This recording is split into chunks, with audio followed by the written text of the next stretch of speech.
Bu reklama emasida o'ylamanglar, может ham endi reklama qilyaptilar. Yo'q, bu reklama emas.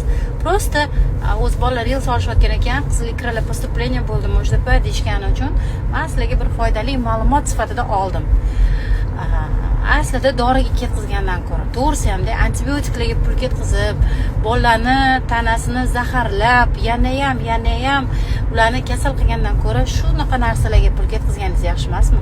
To'g'risida, bundan ko'ra shu 200 mingga ozgina shu qizil ekranni olib turib, bir choy qoshiqdan har kuni 4 ta 5 ta donadan boshlang. Yemasa bir donadan boshlab yediring.